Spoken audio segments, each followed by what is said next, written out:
What is going on, all of you air riders out there in the world? I am Mega Am, so thank you for watching this YouTube video. Whether you are a new or returning viewer, I appreciate you stopping by. And listen, I only have a few minutes because I got to get back to cleaning up for a party.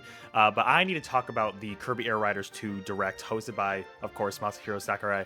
That happened just a couple days ago as of this recording, a few days ago as of this upload. I just want to talk about why I am now, like, ridiculously hyped for Kirby Air Riders, because just to give some background to my kind of experience with this game, I never owned the original game on GameCube. I never did. I didn't grow up with the GameCube. I didn't play GameCube games until much later in my life.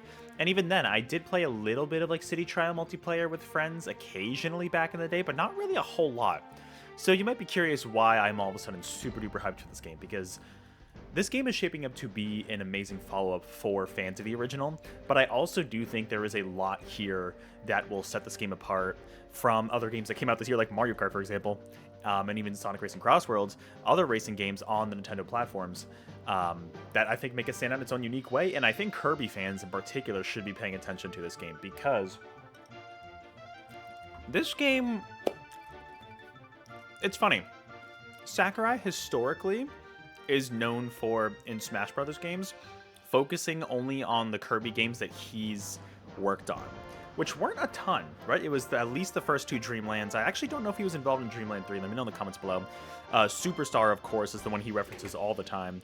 But after that, like, I don't even think he worked on 64. It was only like the first few games or so he was really involved with. He may have been consulted on some of the later ones, but he didn't really work on some of those. Even starting, yeah, I'm pretty sure it was like starting with Kirby 64, he wasn't really working on those games. And as a result, I feel like in Smash Brothers representation regarding Kirby, like, we never got a lot. It was always Dreamland or Great Cave Offensive, the Halberd, any of the references to those first few games. And occasionally you'd get stuff like, yeah, you get like the trophies, spirits, that kind of stuff, but no, like, you know, like stages or characters or anything really from Kirby in some of those later, more modern games, even though they're very popular. This feels like Nintendo, like, especially with the characters. I mean, because the stages in this game don't appear to be, they appear to be loosely based off of areas from like previous games, but not like necessarily like copy and paste from previous games, except for like set pieces like the Halberd and stuff like that. And stuff we'll get into later that could involve potential spoilers. But essentially, the character selection here is off the charts, because something tells me either Sakurai, like, this is turning out to be a celebration in the entire Kirby series, is what I want to say.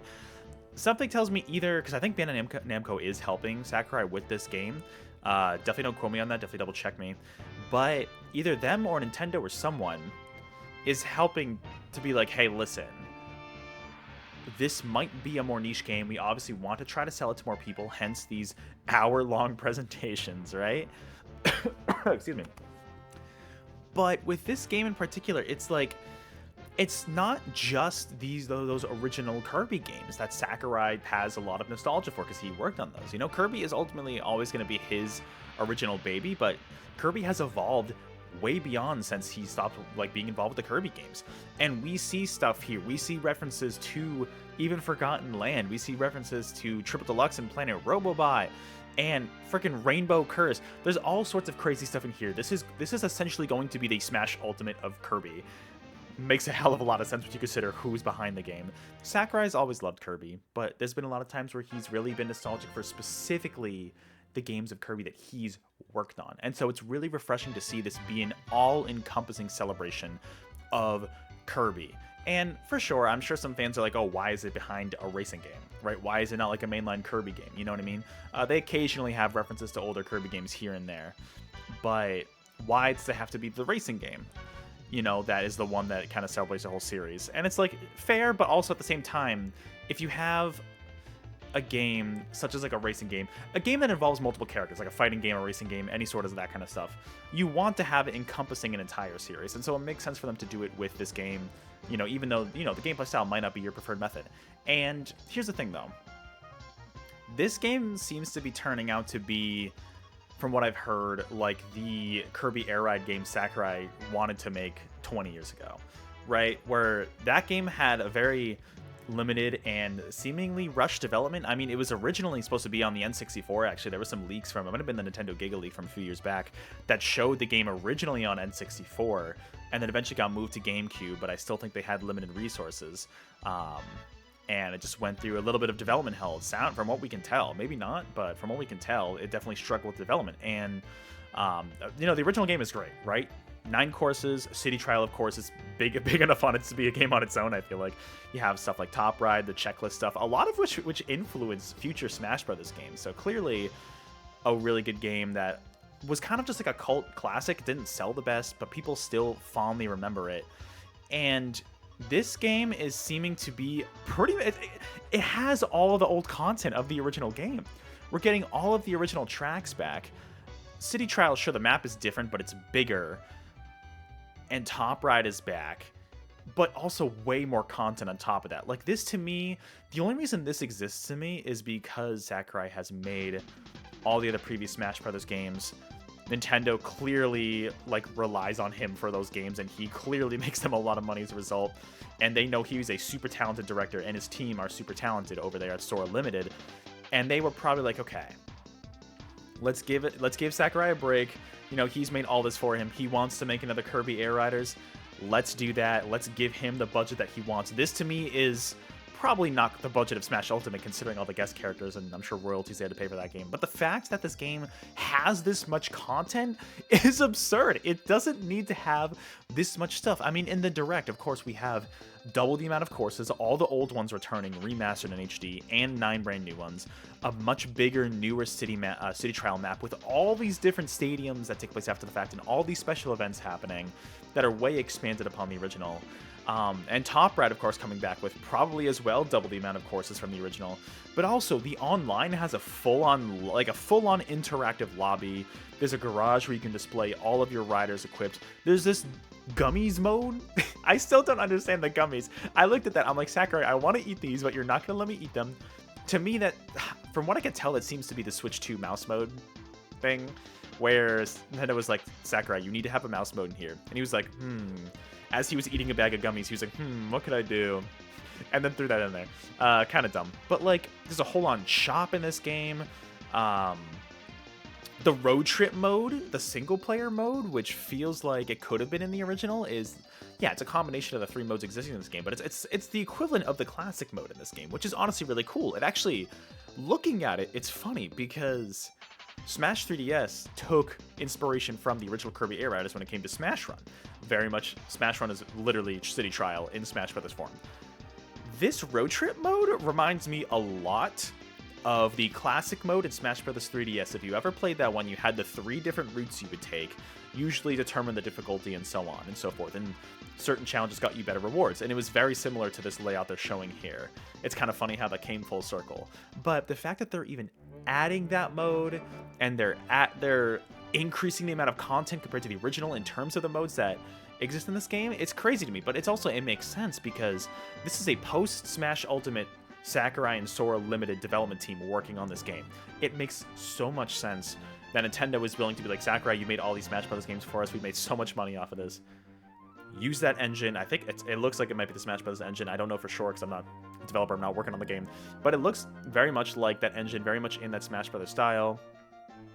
And, you know, like, take this budget, obviously a bigger budget than the original, not anything like a Smash Brothers, but still quite a bit of budget clearly here to work with, and make this a really flushed out experience that is literally the original game, but so much more. It's crazy how much content they are putting in this game. And listen, if you're not going to enjoy the racing mechanics of this game, you're not going to like this game. I mean, there's no denying that. You know, it does seem to be a very unique racing game that I've talked about a little bit on the channel before that is going to stand out from Mario Kart. It is going to stand out from Sonic Racing Cross Worlds. You know, it is much, much more unique, and I think that's why this game can release in the same year as those games. But also, not only that, but I think this is still going to be a niche game. Like, this is going to sell better than the original, but I still think it's not going to sell a crap ton. And I think Kirby Forgotten Land sold very well, but I don't think this is going to sell nearly along those lines. But this, to me, is a passion project from Sakurai and the team, really targeting fans. but not only of Air Riders, also just Kirby in general, because we're about to get into it in a second, but the amount of characters. I mean, we've got freaking Taranza from Triple Deluxe. We've got DeRoach from Squeak Squad coming in here. We already know about Magalore, Susie from Planet Robobot. I'm still holding out hope that Adeline from Crystal Shards is in this game. I really hope. But then also with the bosses, I mean, not only are we gonna have that Robo DDD thing, they straight up showed Nightmare and Zero Two from the ending of Kirby 64 as bosses in that versus boss stadium. It's like there is so much crazy content. I'm sure those gonna be you're probably gonna be able to face off against them in Road Trip too.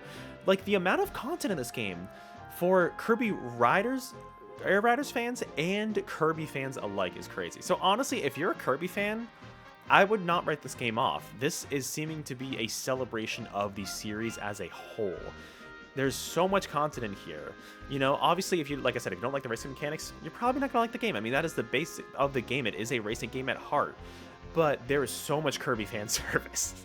I mean, we see at the end. Can I just talk about this? I'm so pissed that I missed out on this. The winner is Rocky. I'm so pissed that I missed out on this. I literally had to catch the train the other day, and so I missed this whole CGI sequence of, I think Zora was the name of that inorganic life form. And then it goes up to we have the Fountain of Dreams with the Star Rod. Clearly, so Sakurai mentions Zora making a wish, which sets the events into motion. So I imagine Zora is calling on the Star Rod to make a wish, which then wakes up freaking Nova from Superstar. Like, the Kirby lore in this mode, we've already seen the Halberd, we've already seen the returning bosses.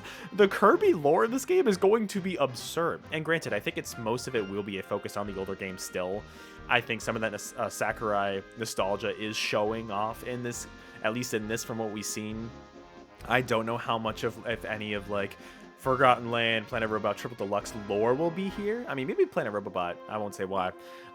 But yeah, it's like, what blows my mind is why are we going, I'm not complaining, this is not a complaint, why are we going this hard for Kirby Air Riders? Like, and I love it. As a Kirby fan, I love it, and even though I've never played the original Kirby Air Ride, this is going to have so much Kirby fan service, clearly some lore going on in CGI cutscenes in the story mode, probably not anything crazy, but like, it's still just like, it's an all-encompassing appreciation of the Kirby series. I mean, we have Rick. Shout out to Rick. Rick is the best. I really hope Kain and Ku are here too separately, but it's probably just Rick. That's the one to choose out of the three if you choose any. It's just, it looks great. The amount of Kirby lore and fan service and respect for the series as a whole here is awesome. It's really, really great to see. And even, you know, I've played a little bit of Air Ride. I do like the gameplay of Air Ride from the little bit I've played, and I'm excited to really jump into this fresh and new here with this game, especially if it has a single-player mode with Road Trip like we saw. That is, I love that in a racing game or in a fighting game. I love that. I actually personally really liked World of Light in Smash Ultimate, so I'm very happy that there is a equivalent of a classic mode, or maybe not quite that amount of story, but something like that on that level in this game. As a Kirby fan, I am super happy. This sold me on the game. You know, going into this, I was like, okay, I still have my pre-order for this game. It looks really good. It looks like it's going to be a great game for Kirby Air Riders fans. But will it be the game for me? I am now convinced. It's the little details. This presentation did not need to be this long. It could have been like half as long. There was so much detail in here that did not need to be here. But the content on display here, not even to mention the accessibility options that Nintendo, outside of Sora Limited, Nintendo themselves in-house, they need to learn about these accessibility options, because a lot of other studios are doing it, and they're one of the ones that are behind. But just the amount of content here, it's almost overwhelming how much is on display here. And it's going to be just this amazing celebration of Kirby, which is why if you're a Kirby fan, I would not look over this game. I would at least consider it. There is, like we saw earlier, that online demo event going on the first couple weekends of November, so look out for that if you want to give it a shot maybe and see if you like it. And if you don't, that's okay, but at least you gave it a shot, right? If you're not a Kirby fan and you're not an Air Riders fan, like, maybe this isn't the game for you, and that's why I think this game still will end up being niche relative to like Switch 2 sales or Switch sales in general. That's what I'm expecting. I do think it will sell better than the original, just because the install base for the Switch is way bigger and there are more Kirby fans than ever now, but I don't think it's going to be a huge seller. Maybe a few million, I don't really know. But I'm very excited for this game. It's funny because originally I was like, oh, do I want another racing game in 2025, even though it is going to be very unique, and now I'm on board. You know, I have not picked up Mario Kart World in a few months. Sonic Racing Cross Worlds I only go back to for the festivals at the moment. This is going to be a fun one. This would be a good party one, I really do think, because it is so unique. And as a Kirby fan who has played almost every single game, and I'm really a big fan of all the lore going on, I'm very happy with the characters, the bosses, the story mode they're showing off, all the little details. I love it. I love it. And I'm super excited for this game when it comes out on November 20th. So just under a month as of this upload. Very, very excited. But with that, that is going to do it for this video before I gush way too much. I am just super excited for this game. I want you all to let me know in the comments below. What do you think? Are you excited for this game like I am? Are you not? Have you played the original game? Have you not? And you're jumping in for the first time like I am? Let me know in the comments below all of your thoughts there. Otherwise, I will catch you all on the next video or live stream. And until then, keep on gaming. I'll see you out there in Dreamland in just under a month on our, what do they call them? Machines? Rider machines? Anyways, I'll see you later.